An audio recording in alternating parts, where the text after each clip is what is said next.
రైతు సోదరులకు స్వాగతం. కృష్ణమ్మ పరుగులు కొనసాగుతూ ఉన్నాయి.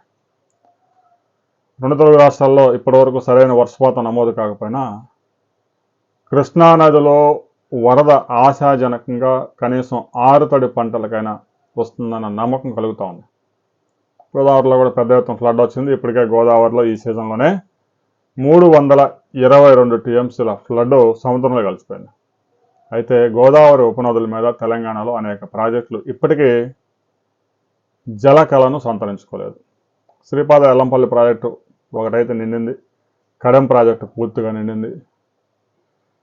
ఇక నిజాం సాగర్, శ్రీరామ్ సాగర్ అతి భారీ ప్రాజెక్టులు, అవి కూడా క్రమంగా ఫ్లడ్ పెరుగుతూ ఉంది. కానీ తాజాగా ఎగువ ప్రాంతాల్లో వర్షాలు తగ్గడంతో ఆ ప్రాజెక్టుకు వచ్చే ఇన్ఫ్లోస్ కూడా తగ్గాయి. ఇక కృష్ణానది మీద ఆల్మట్టి డ్యామ్ నుంచి ఫ్లడ్ నిలకడగా కొనసాగుతూ ఉంది.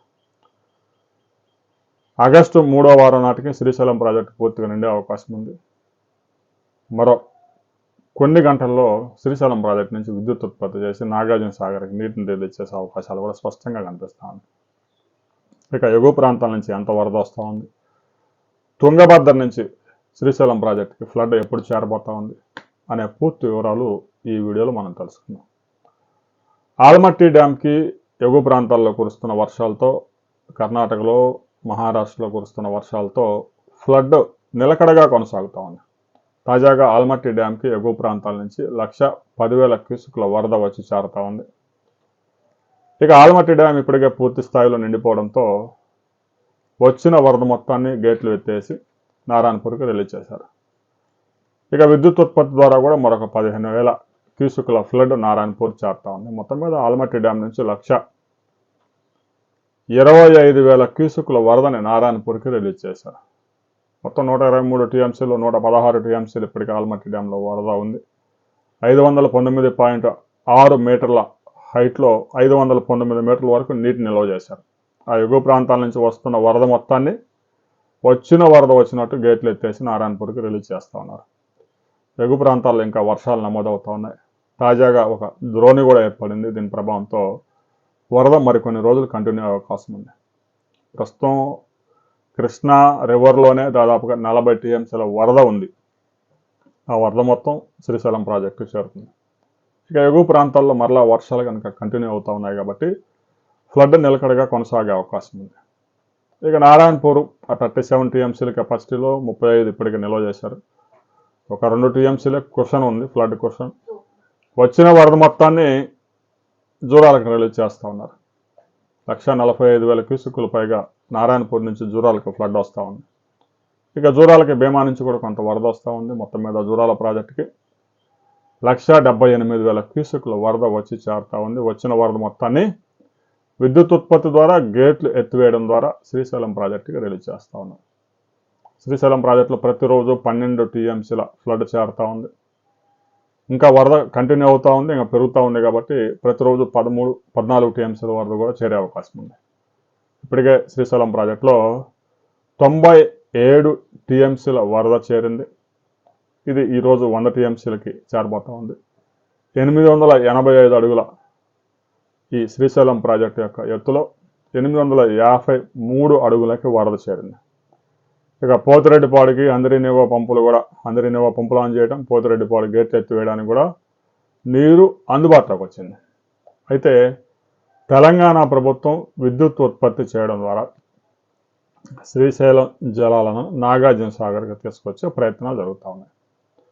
అయితే అది ఈరోజు చేస్తారా, రేపటి నుంచి విద్యుత్ ఉత్పత్తి మొదలు పెడతారా అనేది వెయిట్ అండ్ సీ.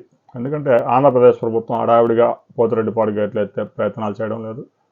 ఇక అందరినేవా కూడా ఈరోజు రేపు ఎత్తుతారనే దాని గురించి సమాచారం ఇంకా క్లియర్గా రాలేదు.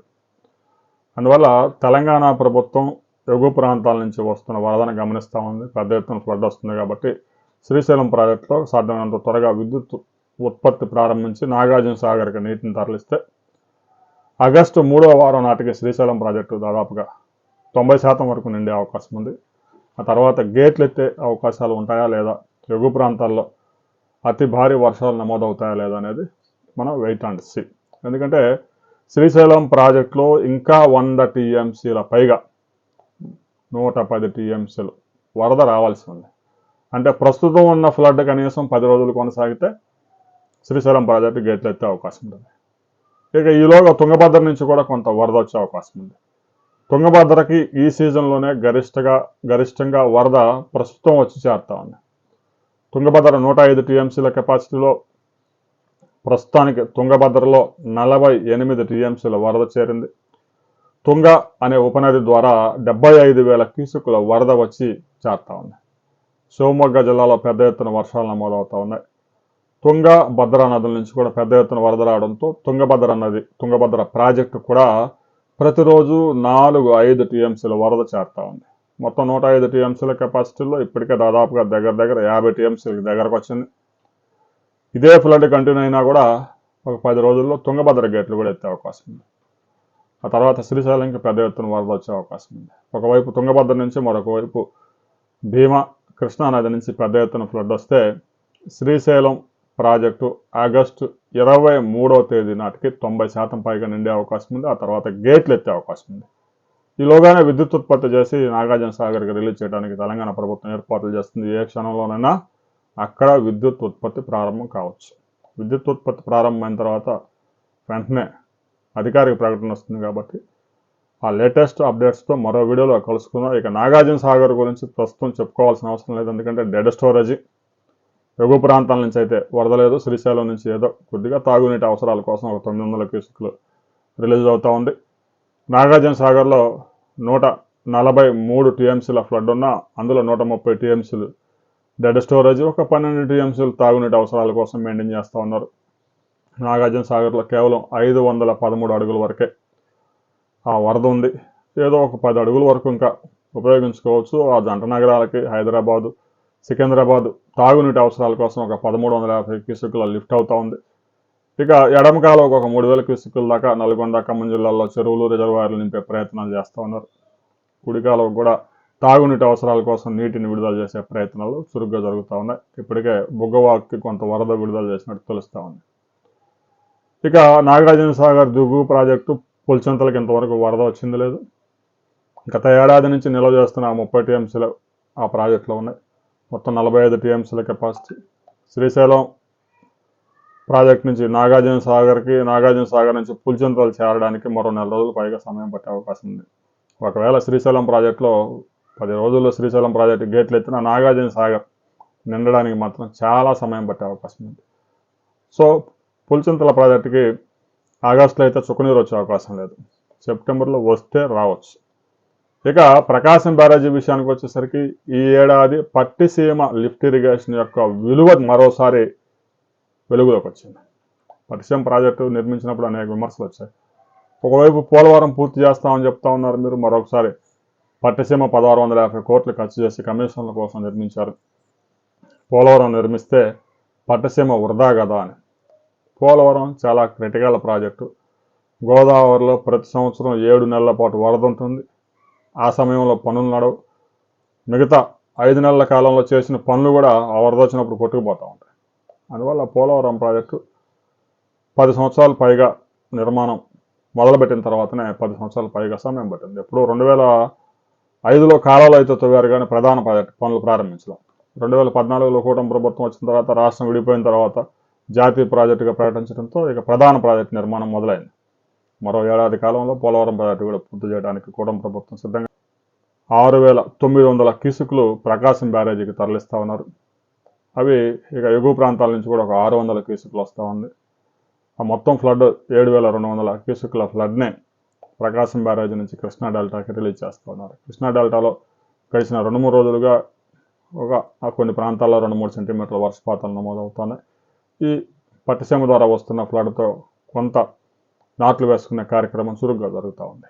అయితే కొంత వాటర్ షార్టేజ్ ఉంది, చివరి భూములకి నీరు అందడం లేదు. ఇక పోలవరం కాలువ మీద కూడా రైతులు దాదాపుగా ఒక 1000 క్యూసెక్కుల దాకా మోటార్ల ద్వారా పంటలు సాగు చేసుకునేందుకు ఉపయోగించుకుంటూ ఉన్నారు. రైతుల మీద పోలీసులు కేసులు అవి అని చెప్పేసి ఫస్ట్లో కొంచెం ప్రభుత్వం అలవాటు చేసిన ప్రజాప్రతినిధుల నుంచి ఒత్తిడి రావడంతో ప్రభుత్వం వెనక్కి తగ్గింది. కాలువ నిర్మాణం కోసం భూములు దానం చేసిన రైతులు పరిహారం చెల్లించినా భూములు ఇవ్వడానికి చాలామంది సిద్ధంగా లేరు కాబట్టి కాలువ తవ్వడానికి భూములు వచ్చిన రైతులు ఆ మిగిలిపోయిన భూములు పంటలు పండించుకునేందుకు రైతులకు అవకాశం కల్పించాలి. ఈ ఏడాది మరో 40-50 రోజుల పాటు పట్టిసీమ నీరే దిక్కుగా పోతా ఉంది. శ్రీశైలం ప్రాజెక్టు నుంచి, శ్రీశైలం నుంచి నాగార్జున సాగర్కి వచ్చి నీరు రావాలంటే శ్రీశైలంలో ఇంకా 100 టీఎంసీలు కావాలి. నాగార్జున సాగర్లో మరో 160 టీఎంసీలు రావాలి. మొత్తం 250 టీఎంసీలు పైగా వరద వస్తే కానీ పులిచింతల ప్రాజెక్టుకి నీరు చేరదు. అది ఆగస్టులో అయితే జరిగే పని కాదు. ఇక సెప్టెంబర్ నాటికి ఏదైనా ఫ్లడ్ పులిచింతల నుంచి ప్రకాశం బ్యారేజ్ చేరే అవకాశం ఉంది. పులిచింతల్లో కొంత స్టోరేజ్ ఉంది కాబట్టి అత్యవసర సమయాల్లో నవంబర్ ఆ నెలలో ఏదైనా కీలకమైన షార్టేజ్ వస్తే ఆ సమయంలో ఉపయోగించుకునేందుకు ఆ వాటర్ నెల ఆటిపెట్టారు.